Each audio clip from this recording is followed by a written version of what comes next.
Sule Lamido. All other protocols duly observed. There are too many dignitaries here, so let me not waste time with too much of protocol.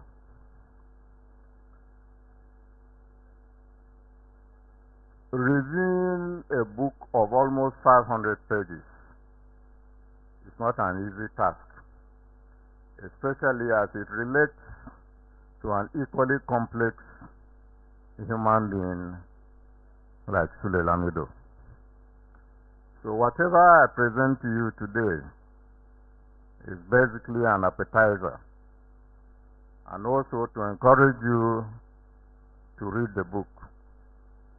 It's a big book, but when you start reading, you can hardly drop it. The book, being true to myself, is an autobiography that chronicles the life and times of Sule Lamido. Sule offers us an insight into his childhood in Bamaina village, that is in Jigawa state, his basic schooling in Birnin Kudu and Barewa College Zaria, his working life and rich political career. Bamaina, where Sule was born in 1948, was a small agricultural village inhabited by Fulani cattle rearers. His father and uncle were the administrative and spiritual leaders of the village. This conferred on Sule a privileged status as a village prince. As he puts it in the book, I was born into a life of affluence, but I grew up with a tenacious sense of empathy towards the less privileged. This aristocratic cattle rearer was fortunate to escape the bleak life of cattle rearing when the then Emir of Kano, Muhammad Sanusi, forced his father to enroll him in Western education schools, first in Birnin Kudu and later Barewa College Zaria. This began the transformation of Sule Lamido from a village prince with a narrow world of view to a pan-Nigerian nationalist. Mixing with Nigerians from different backgrounds, particularly in Barewa College, and teachers from outside Nigeria, young Sule expanded his view of the world.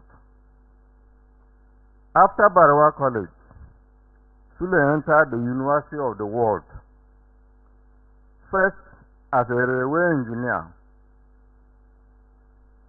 Sule, when you read the book, you will understand this engineer Sule. Later as a police recruit, a tobacco salesman, and finally as a seller of sweets. Those of you who are old enough to remember Trebo, which was produced by Chris Leb. This job took Sule to various Nigerian towns: Zaria, Bauchi, Maiduguri, Lagos, and back to Kano. Life in these towns offers Sule real-life education. He related to people of different ethnic and cultural nationalities, different economic status, and different political orientations. Interestingly, it is in Lagos where he shared a building with Sponge Nepal stalwarts Malan Lawan Dambazao, Audu Dambarnu, and Alhaji Zama Gashwa, that Sule first encountered Nepal ideas and political philosophy. As fate will have it, when Chris Leb authorities posted Sule back to Kano, he again shared quarters with Nepal activists. This began Sule's journey into politics. As of then, northern Nigerian politics was dominated by Northern People's Congress, controlled by people of aristocratic pedigree. One would have expected Sule, who was a village aristocrat, to join the MPC. But the chance encounters with Nepal activists activated his childhood tenacious sense of empathy towards the less privileged. Hence, Sule later joined the offshoot of NEPU, the People's Redemption Party, and became one of its prominent leaders. Sule quickly worked his way from local party organization to an elected member of the House of Representatives on the PRP platform. Sule was attracted to NEPU PRP principles of justice, fairness, human dignity, and respect for human rights. This has remained the cornerstone of his politics. Character of Sule. The NEPU philosophy of social justice and Islamic upbringing. Sule believes strongly in his own Islamic teaching, underpins Sule's character in thought and in practice. Apart from his fierce and eloquent defense of the underprivileged, Sule courageously and fearlessly stands up against what and those he perceives as oppressors and tyrants. Only Sule could tell a powerful Inspector General of Police to his face, "Who are you?" Only Sule could boldly tell a military president to his face, "Sir, you must resign and leave office." Only Sule will refuse to sign a post-dated letter of resignation, a precondition for serving as a foreign minister under General Abacha. It is this same courageous and principled character that Sule took to the Ministry of Foreign Affairs, where he bluntly refused to be dictated to by both the American Secretary of State, Madeleine Albright, and Robin Cook, the British Foreign Minister. Sule took on powerful ministers from both emerging and Western nations and insisted that debt forgiveness must be included in a community at their meeting. They caved in and they included the issue of debt forgiveness, which was the cornerstone of the Obasanjo administration. Back to domestic politics. Sule Lamido presents a passionate account of our collective struggles against military dictatorship.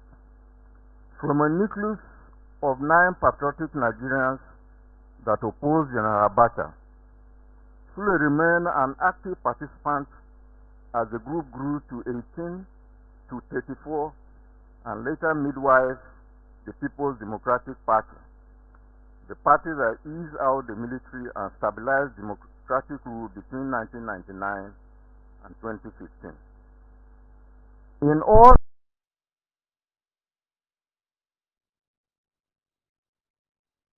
points of the formation of the PDP, where Sule was a key player. And I said, in all this, Sule suffered for his beliefs. He was detained, traumatized, and subjected to indignities by both General Abacha and later President Goodluck, Jonathan. And of course, Sule never gave in. He stood firm. After several attempts to govern Jigawa, Sule was finally sworn in as the governor of Jigawa State in 2007. A poor rural state badly managed by his predecessor. Once sworn in, Sule assembled both the elite and non-elite of the state. Given his background, he paid special attention to the ordinary people, the Talakawa. As he put it, he tapped their powers during and after the Talakawa summit which he hosted. Sule maintained direct day-to-day communication because he made his telephone available to everybody in the state and answered nearly every text message and call. Sule maintained direct day-to-day communication with farmers, peasants, fishermen, weavers, maternity assistants, and unemployed people. Every reader of the book should pay special attention to the accounts of the traditional birth attendant, the shoemaker, the weaver, and The Carpenter on pages 319 to 322. They are very, very interesting accounts which castigates with the elites and suggests how they feel they should be governed.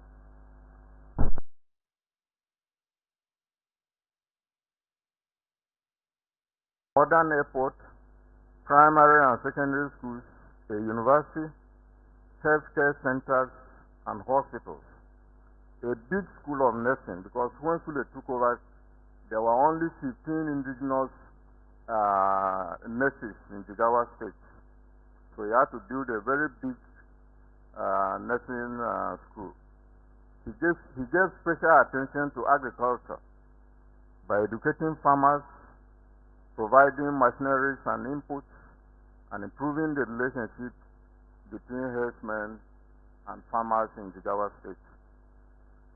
Sule concludes by pulling together several issues discussed in the book, with particular focus on the challenges of today's democracy.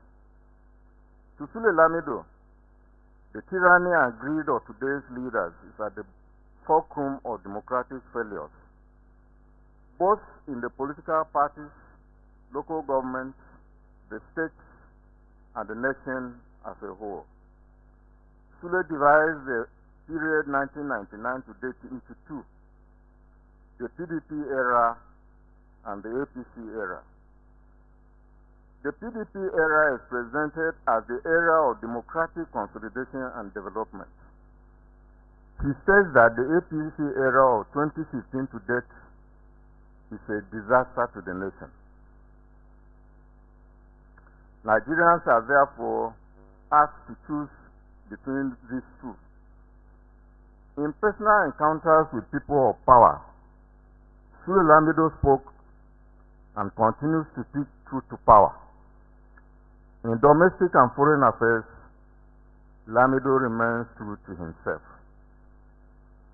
There is so much to learn from this humble villager, courageous agitator for the oppressed, steadfast governor of the poor and hungry, principled, humorous, and patriotic Nigerian. The book is a must-read for both rulers and the ruled. I thank Sule very much for asking me to present this short review, and I want to also request Sule to do us a favor. He has two more books to present to us. A more detailed account of his service as foreign minister. That was a little bit too sketchy in the book. And also a comprehensive compendium of his achievements in Jigawa state. Nigerians need to know more on what you did and how you did it, so that many other young governors can emulate what you did and you continue to do for the people of Nigeria. Thank you very much for listening, and may God bless you all.